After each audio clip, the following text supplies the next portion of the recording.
Hey guys, welcome back. We're back out here at the hunting yard. So last time we spoke, we had placed all 4 of these pallets out here.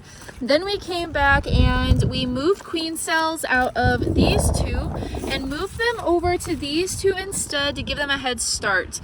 The first 2 I just showed you were put out here around 4 days earlier than the other 2, so they're already a little bit ahead of the other ones. And the plan was I was going to put some mated queens in this whole pallet. Well, Casey and I came out here last night to introduce some of those queens, and these hives were so angry. They were not having it and did not want a queen, so we didn't want to risk it. We decided that instead we're going to take some queen cells that we already had on some frames over here and introduce those instead. They are really close to hatching or emerging, I guess you could say, so they'll still give them a little bit of a head start to get them going. And also considering I took out all of their chances of queen cells in this hive, so this is really their only hope.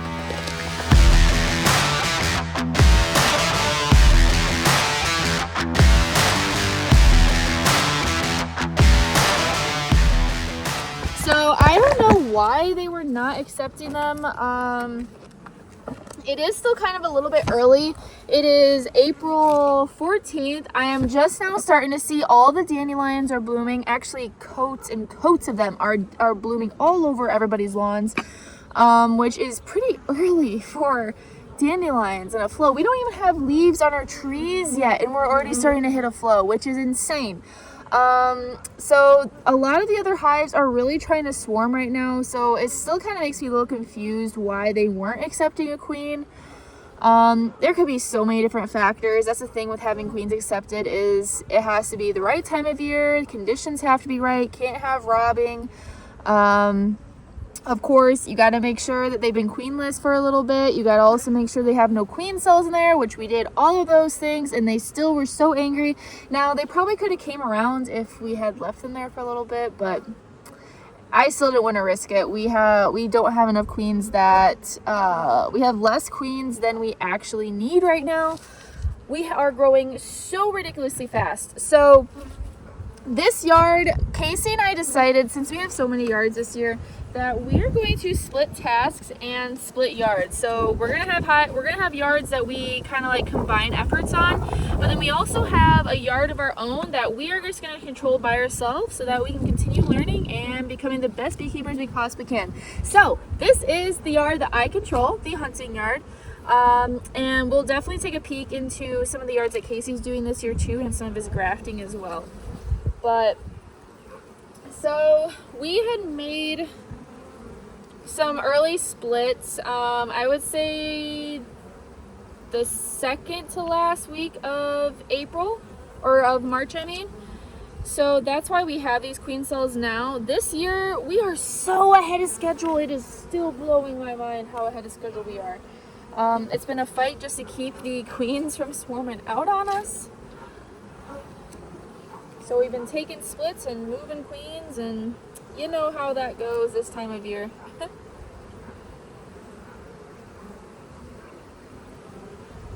So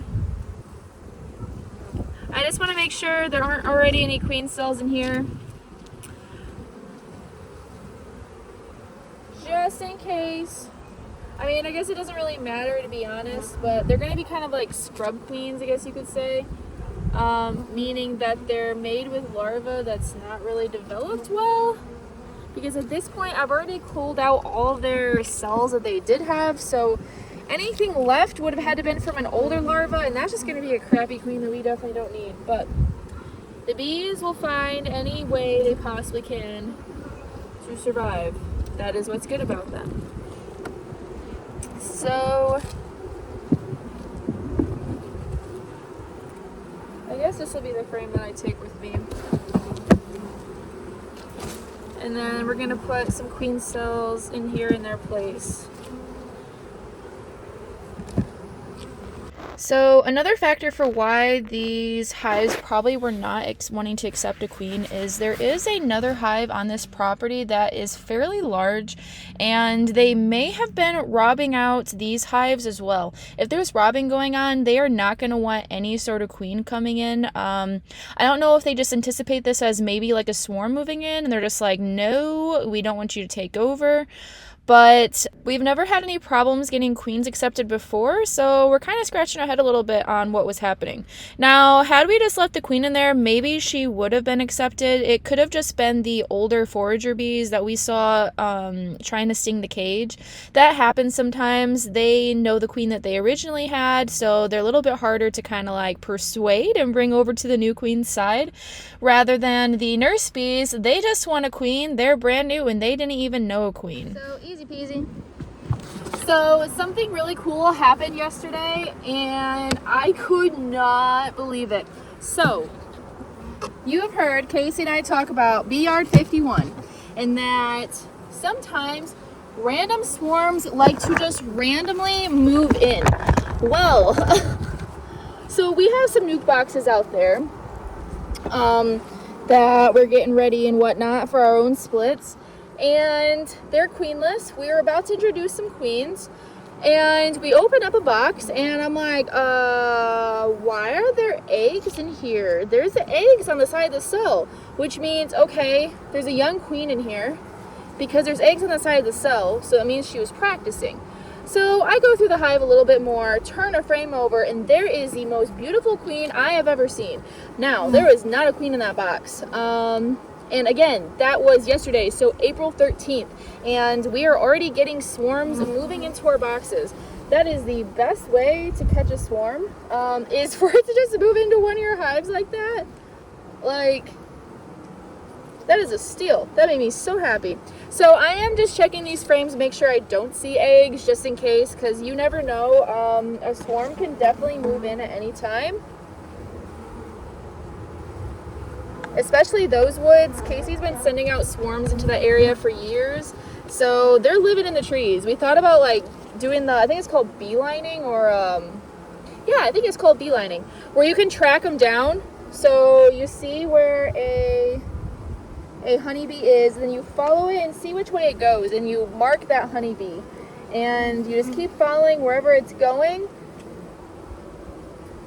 and you count how long it takes for it to get back, and that should give you an estimate on where it is. Now, I've never done it before, but it sounds really cool, and I would definitely like to try it and see if we could find just a random wild hive like that, because there technically are bees anyways that are living in the trees.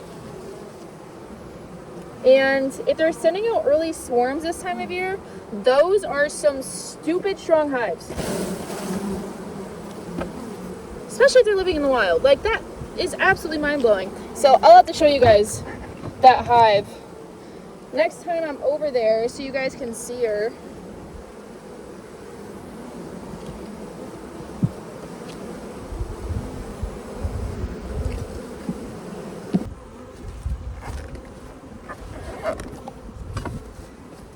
So as you guys see, in each one of these boxes, I have a feeder frame in there. And you've heard me talk about it before, but if you haven't heard me talk about it, let's talk about it again.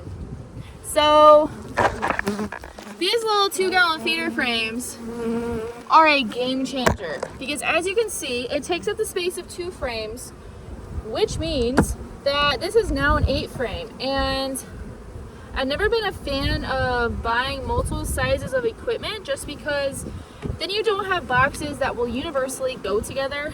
We actually have that problem right now with honey supers. We've just been drawing out deeps, so we have no honey supers drawn. So deeps tend to be our honey boxes. But anyways, so in the springtime, when you're wanting hives to build up fast, I've talked about it many times before, you need bees to be in the smallest space as possible for their brood nest. They perform best in a small space. So instead of getting them a whole 10 frame deep when they still need to build up, because, like, just an example, see how many bees are in this hive? This hive is not even ready for an extra 2 frames. It is not built up. I mean, of course, there's no queen in here. You need your bees to be pretty much bubbling out before you want to start giving them a whole 10 frame or even another box. Otherwise, they're just going to have problems. They're going to struggle to keep it warm. They're going to struggle to keep out pests, and they're not really going to build up fast. Bees really work exponentially, so the tighter packed they are, the more they ramp up. So these 2-gallon frame feeders are absolutely great because I can shrink them down, wait for them to build up, and then once they're built up, just take it out, give them a little bit of extra space. That way they don't start getting swarmy on you.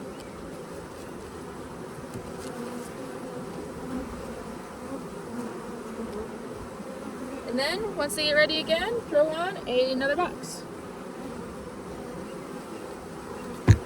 Alright, so I'm not seeing any cells or nothing in here, so that's good. Or any queens or eggs, I mean.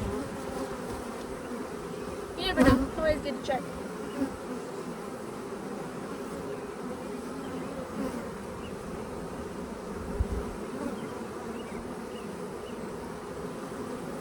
Alright. Last frame with a queen cell, which is right up there. I always get nervous putting in a frame that doesn't already have a huge space, but I'll get better with it. I'm always afraid I'm gonna bump it.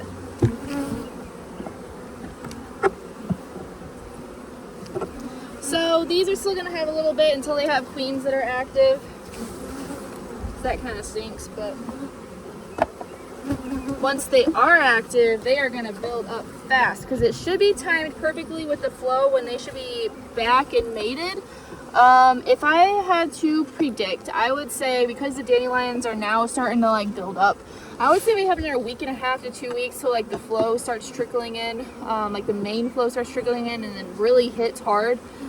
I think last year it hit sometime in the middle of May, so I'm thinking maybe the beginning of May this year. So if I time it perfectly, these should be ready to really, really ramp up on that. Now, I'm not gonna get a whole lot of honey off of them. I might get a little bit of honey off them, but right now we're just trying to grow numbers and keep expanding and keep picking up yards and whatnot, and yeah.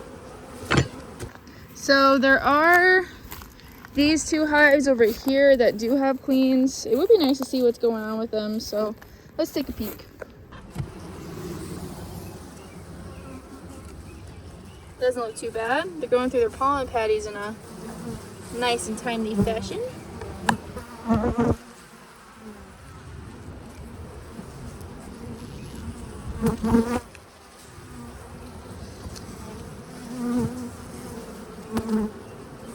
They're a little feisty though. There's another beehive on this property that I wonder if there's been like a little bit of robbing going on.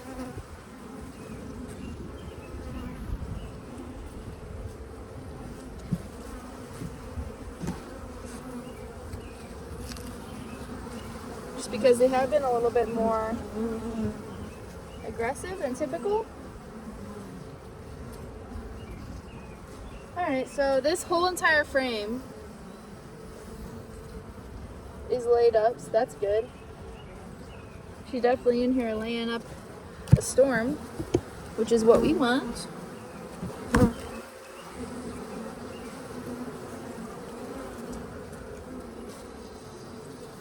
Looks like a nice pretty egg laying pattern too. There's an egg in each cell, which is what we like to see.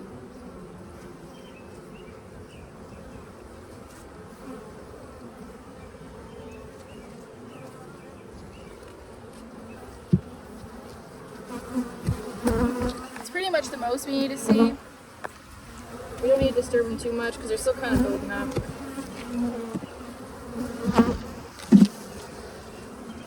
I just want to make sure that she is laying now, which she is, so that's good. Oh my gosh. So let's talk about our nukes. You guys might want to see them.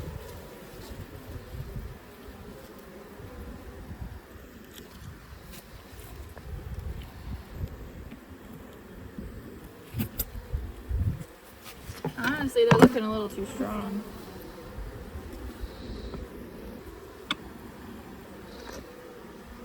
got some eggs in here though. Show the camera. We can't see them, it's so dark.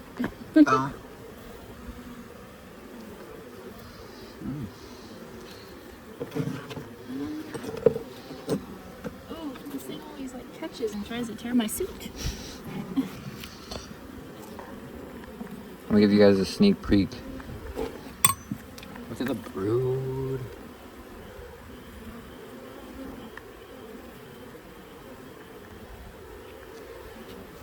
Ooh. If I see something pretty other than Miss Emily here.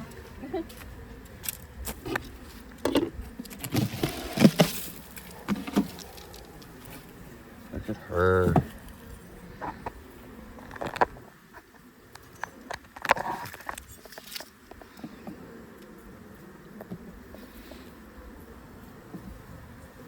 Yeah, they're definitely on some sort of flow right now. I'm getting a shake. You getting a shake? Yeah. What you mean? For all of our new beekeepers.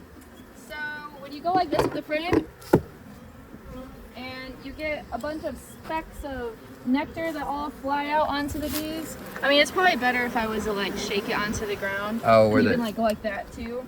And if it all comes out, then that's nectar. So they're bringing something in for sure right now.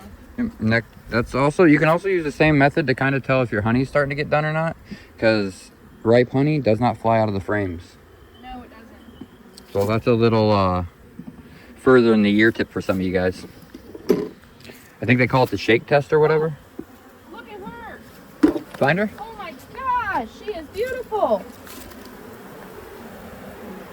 Oh. Look at her. Look at those black stripes. She's got a little egg hanging out of her booty. Does she need frames to lay in? She might.